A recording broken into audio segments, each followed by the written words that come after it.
How's it going, everyone? This is going to be a video on how to get a matrix to row echelon form and reduced row echelon form. Now there's many ways to do this, and what I'll show here is the most straightforward method, which is going to work pretty much all the time. So you're going to use the pivot positions that go along the main diagonal. That's starting from position A11, right? So that's first row, first column, then A22, A33, and so on if you have a matrix that is more than 3 by 3. So these are going to be your pivot positions, and for every pivot position, we're going to create zeros everywhere below it to get it to row echelon form. So first we want to create zeros at these two positions here.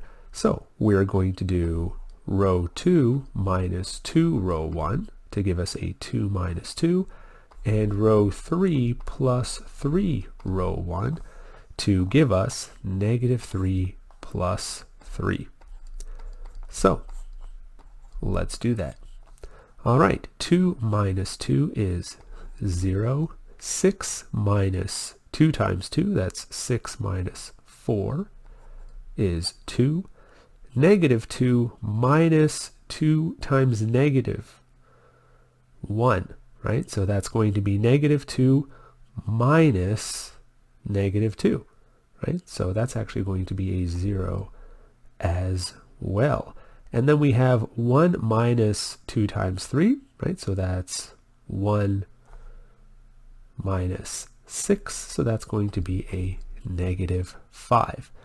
And that is row 2. Now for row 3, we have negative 3 plus 3, so that is 0 as intended. We have 1 plus 6, which is 7.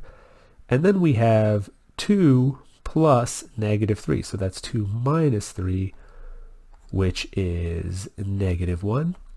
And then we have 2 plus 3 times 3, so that's 2 plus 9, which is 11. So we've created zeros below our first pivot position. We now move on to the next pivot position, okay, which is position 2, 2.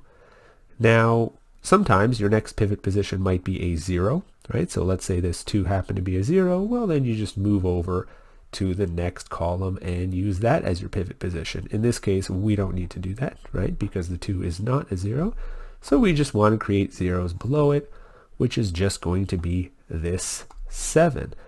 Now, to do this, you could do it in one step and just say that 2 row 3 minus 7 row 2, right? So that's going to be 14 minus 14, and that gives you a 0. Now, if you're not comfortable with that, you can do it in 2 steps, right? Where first we multiply each row by what we want to create that common value, and then we just subtract 1 from the other. So that will be 7 row 2 and 2 row 3. So let's do that.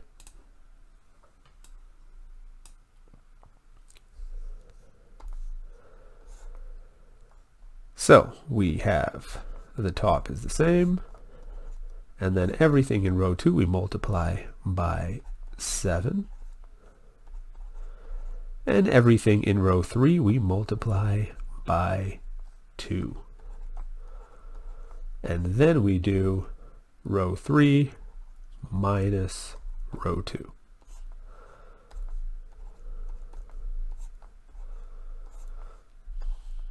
So row 2 stays the same, and row 3 we have 0 minus 0, 14 minus 14, negative 2 minus 0, that's still a negative 2, and then we have 22 minus 35, and that's going to give us, 22 minus negative 35.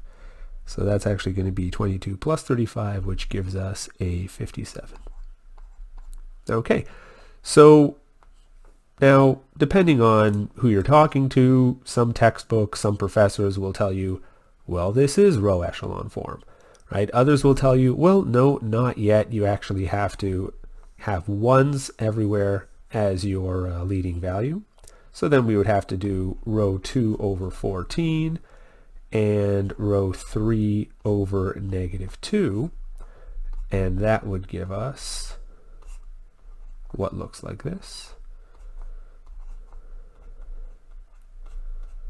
So that's -35 over 14 and -57 over 2.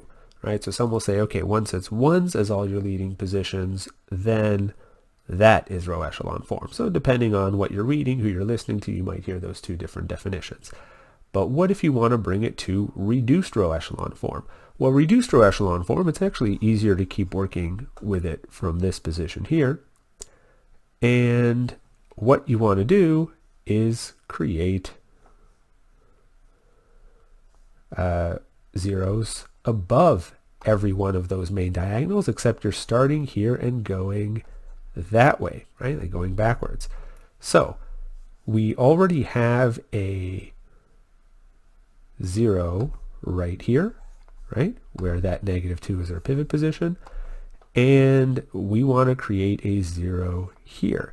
Now, something you might notice along the way whenever you're doing these operations is that you can simplify things sometimes by dividing everything by the same value, everything in a row. And what we notice here actually is we can divide everything in row 2 by 7. And that's because we multiplied by 7 all the way up here when we decided not to take that shortcut and do everything in one step, where we do 2 row 3 minus 7 row 2. So let's do that, right? Because working with smaller numbers is easier. So row 2 over 7. So we have 2 and -5, right? So notice that's the same 2 and -5 that's up here. And then we have 0, 0, -2, and 57. So we want to create a 0 right here. So we're going to do 2 row 1 minus row 3. Now remember, our pivot position is row 3 right now. See, this is especially useful keeping the same pivot position in a situation like this, right? Both of our steps are referencing row 1, right? That pivot position. And that's useful because if we were to do row 2 referencing row 1, but then row 3 referencing row 2, well, it's easy to make a mistake there because row 2 is changing because you're changing it based on row 1, and if you want to try to change row 3 at the same time based on row 2, that's just, a lot of room for error. So that's why you want to stick to the same pivot position. Now here we don't have to do anything to row 2 because it's already a 0. So let's see what we get.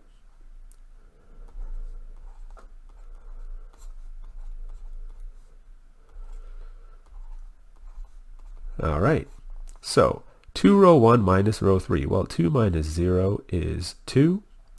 2 times 2 minus 0 is 4. 2 times -2 minus -2 is 0. And 2 times 3, that is 6, minus 57. And that gives us -51.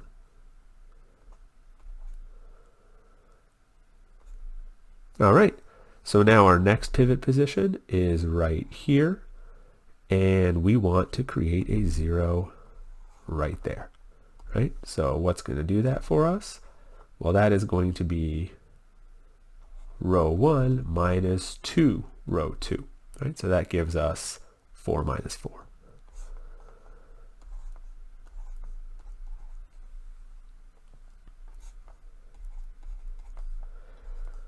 So these two rows stay the same. And now let's do this. Row 1 minus 2, row 2. Well, 2 minus 0 is 2. 4 minus 4 is 0 as intended. 0 minus 0 is 0. And then we have -51 minus 2 times -5. Okay, -2 times -5 is +10. So we have -51 plus 10, which is going to be a 41. And now,